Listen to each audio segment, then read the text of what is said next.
A month or so ago, I uploaded a video called Who the English Are. At the end of the video, I spoke about how it's a trait of the establishment, so whether that be the government, the media or academia, to constantly attempt to rewrite what it means to be English. So this could be something as simple as calling somebody who isn't English, English, or it could be something more serious, such as propagandising now debunked studies. Around the time that I made that video, I was reading George Orwell's 1984, a dystopian novel which centres on themes of totalitarianism and subversive propaganda.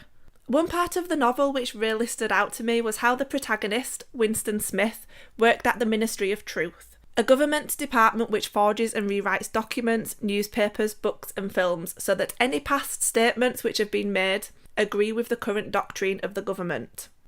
I couldn't help but draw parallels between 1984 and Britain 2019. I'd like to clarify that I acknowledge that this isn't a new observation. I'm definitely not the first person to compare 1984 to today. However, I really enjoyed the book and I thought it'd make an interesting video to present to you my 7 comparisons between Orwell's 1984 and Britain 2019. Quick disclaimer before I begin, these are just my observations. I'm not saying that Orwell wrote 1984 with the intention of highlighting these comparisons. I'm not even saying that Orwell would agree with me. And although I agree with Orwell on some things, him and I have pretty different political views. So what you're about to see are just my personal interpretations. So let's begin.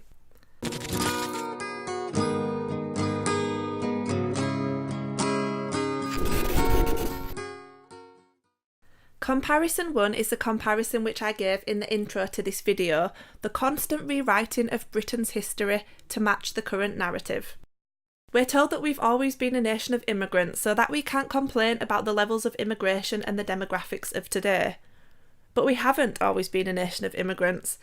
Britain was homogenous up until Empire Windrush in 1948. If you'd like some proof of this, I made an entire video about it called The Truth, a history of mass immigration to Britain. The mainstream media will highly publicise studies such as the Cheddar Man study. Many of us were able to recognise that this story was fraudulent from the start, but the media publicised it non-stop nonetheless. When scientists revealed that it was fake, the media were silent. The damage had already been done. I still get people referencing Cheddar Man to me today and telling me that the first Britons were black. It's a great example of how the media can falsify a narrative to match their agenda. And how about the arts and media? I don't believe for one moment that this doesn't have a subconscious effect on people. Doctor Who is one of the worst for this. Executive producer Stephen Moffat famously said, "We've kind of got to tell a lie. We'll go back in history and there will be black people where, historically, there wouldn't have been, and we don't dwell on that." There's a famous paragraph in Orwell's 1984 that says, "Every record has been destroyed or falsified, every book rewritten, every picture has been repainted, every statue and street building has been renamed, every date has been altered. And the process is continuing day by day and minute by minute. History has stopped, nothing exists except an endless present in which the party is always right."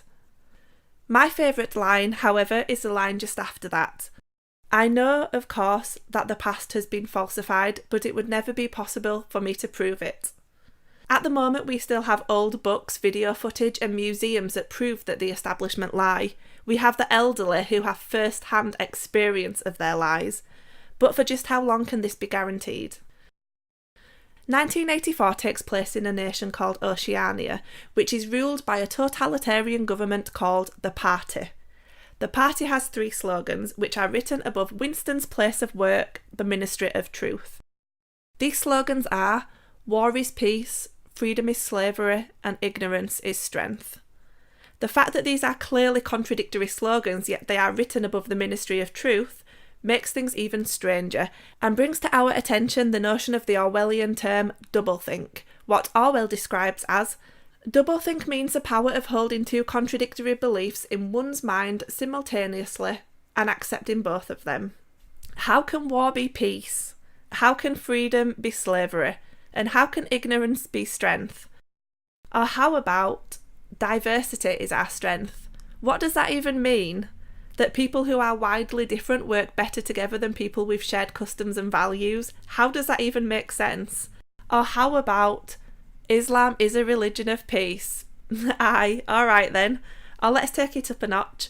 Israel is our greatest ally, so much so that I'm not allowed to even talk about why they're not. In 1984, such contradictions keep the citizens of Oceania in a constant state of confusion, knocked off balance so that they have to look at the party for guidance. This allows the party to maintain complete control, not just of people's actions but of their thoughts as well. Though there are a number of people in Britain who seek out alternative information, there are also a huge percentage of us who don't.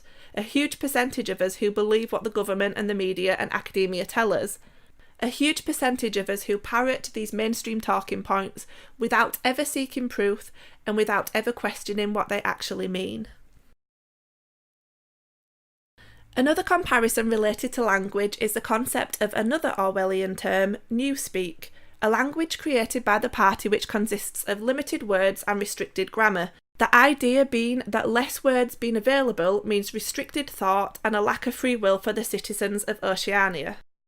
Every now and again a new dictionary is released, and each one contains less and less words than the previous edition. Just to give you an example, rather than having the words good, bad and great, newspeak would instead allow the words good, ungood and plus good.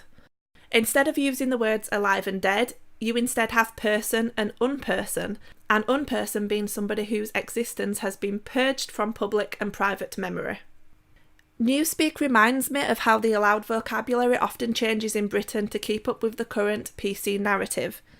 You're not allowed to say Eskimo anymore, you have to say Inuit. You're not allowed to call people Siamese twins, it's now conjoined twin. And you can't say half-caste anymore, it's mixed race. Actually, you're not allowed to say mixed race anymore, it's now dual heritage. Make sure you can keep up. I've never heard of a conjoined twin being offended at being called a Siamese twin. They've probably got bigger problems, to be honest. But some people like to get offended for the benefit of others. By the way, I think you're allowed to say queer now, so some offensive words seem to unoffensive themselves. The fact is that nobody can keep up with what we're allowed to say and what we're not allowed to say, and this results in a constant nervous walking on eggshells of our population, with everybody being too scared to say the wrong thing. Thought crime is one of the most famous components of Orwell's 1984 and is something that we could talk about at length with the recent waves of in real life and online censorship. It is described as being somebody's politically unorthodox thoughts, i.e. thoughts which are deemed unacceptable to the party. As Orwell writes, orthodoxy means not thinking, not needing to think. Orthodoxy is unconsciousness. Be guilty of thought crime and expect a visit from the thought police. Could we put together a collection of thought crimes from today? Under no circumstances research the connections between race and crime. Only speak out about our demographic replacement if you're celebrating it. Be unable to recognise group trends. Don't ever mention those overrepresentations in the media, and make sure you don't get arrested for being grossly offensive, even if we're not told what grossly offensive actually means and who gets to decide. If you do, at best you're suspended from social media, and at worst you'll lose your job, your friends, your freedom if you're sent to prison, and your life could be put at risk if your crime receives enough attention from the media. The 2 Minutes Hate is a daily event in 1984 during which the outer party citizens of Oceania watch a 2-minute film depicting the enemies of the party. The citizens of Oceania must show their hatred towards the people on the screen by shouting and screaming and even throwing things. The purpose of this is to direct the citizens' anger away from the party and towards a more manufactured enemy. Of course, anybody whose anger doesn't seem genuine enough may be paid a visit by the thought police. We too are expected to hate certain people and be disgusted by their actions. How about ex-EDL founder Tommy Robinson, real name Stephen Yaxley Lennon? How many times have we heard that? I've heard that Nigel Farage is a racist and he hates the disabled, although it's impossible to pinpoint him saying anything of the sort. I'm not even allowed to talk about my all-time favourite politician, a good Englishman, because he's too off limits. Even though those who hate him can't tell you a single bad thing that he's ever done, they do know that the media say that he's bad. The outer party citizens of Oceania are kept under constant surveillance by the party and the party's leader, Big Brother. Posters are hung up across the nation with his infamous catchphrase, "Big Brother is watching you." Their apartments and workplaces, and even the public places that they congregate, come complete with two-way televisions so that they may be watched or listened to at any time. Even muttering the wrong words in your sleep or showing an incorrect facial expression could result in a visit from the thought police. Even your children are encouraged from a young age to report any unacceptable behaviour or signs of disobedience that you may show. Although we're not quite at that level yet, and it could be argued that some surveillance in Britain is done for the safety of the British, it is estimated that Britain currently has one CCTV camera for every 11 to 14 citizens. The British Security Industry Authority estimated that there are up to 5.9 million closed-circuit television cameras in the country, including 750,000 in sensitive locations, such as schools, hospitals and care homes. This is up from the last estimate, which suggested that there were between 1.5 million and 4 million cameras.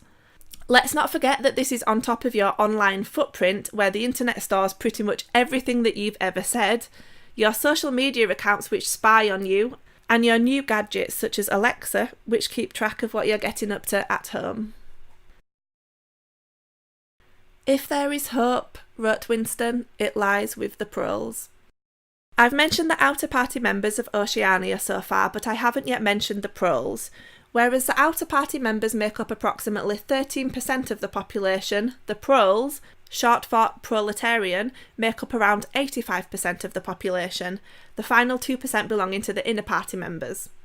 Whereas inner party and outer party members are kept under constant surveillance, the proles are pretty much left to their own devices. Orwell writes, "So long as they continue to work and breed, their other activities were without importance.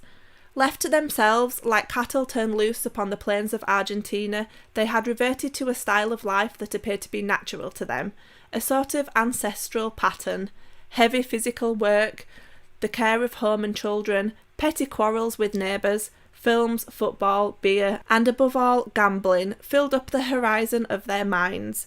To keep them in control was not difficult." A constant thought of Winston is that there is ever the chance of a revolution or uprising in Oceania, then that lies with the proles. Not only do they represent a huge percentage of the population, but they, as Winston puts it, have been allowed to remain human. This view is challenged by inner party member O'Brien, who claims that they would never revolt because they're too comfortable, too well fed and too distracted, and there's no need for them to do so.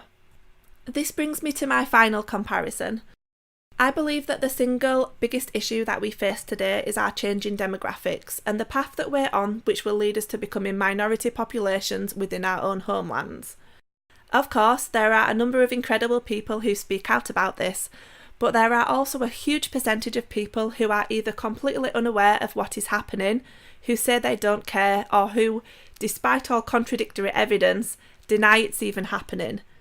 We could reverse these demographic trends rather rapidly if those who are holding us back changed their priorities, but of course they're too comfortable or too cowardly to do this. Thank you for watching.